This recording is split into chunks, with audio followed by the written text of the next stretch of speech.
spots, you're on board with him. And one thing he was worried about going into this race was all that dirty air created by 34 cars. But right now, the position he's in, he actually has a small advantage because everybody else is opening the air up in front of him. And he, oh, here we go. Trouble, contact, and a huge crash. Oh. Up in turn number 2. Oh, multiple cars involved. Oh, my. It looks like Dan Wheldon may be involved in it. And Eddie, you and I spoke about this morning on the drive-in. Just this amount of cars, the speed, just the chance for what they call the big one. And what happens in conditions like that, when you're, even if you're 300 yards behind that, you cannot stop these cars. The only option you have is to try to avoid it, and it was impossible to avoid anything there. And you saw Will Power, his car involved as well. My. What a mess. That's Townsend Bell that was, I think his car was up on its side there, the 22. 15 there of Jay Howard. An additional entry, excuse me, is up to 19 to 15. I can't see with the sun shining there. Some of the car is broken. They're showing that as Alex Lloyd, the 19. It's the 15 of Jay Howard. Yes. One of the cars actually flew for about 200 yards in the air. Red flag is out here at Las Vegas Motor Speedway on lap number 12.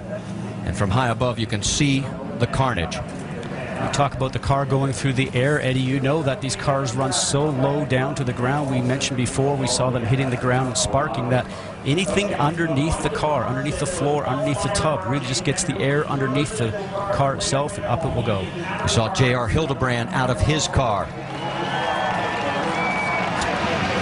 There is Dario Franchitti. Somehow he managed to get through the carnage, but Sure, guys, I mean, there's just nothing I can do.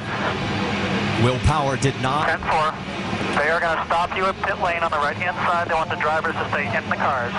What Franchitti was alluding to is there's nothing you can do avoiding the debris that's on the track. Well, there is debris everywhere. You can see just how many cars are literally torn apart. And this was the one thing, and there is the 18 of James Jakes. Now, he had a crash early in practice on Friday. That is actually a KV Racing backup car that they put together for him. Now, I don't see much damage on there, but he's out of the cockpit. And look at this from high above. And this was the one thing we were fearing when we saw qualifying and the 2 championship contenders in the middle of the field. A big crash like this early in the race. What happens in accidents like this is that a single mistake by anybody, which might be dirty air, could be anything, multiplies itself so fast that you start accumulating cars. There's no way that you can control what happens. Once you start spinning at those speeds,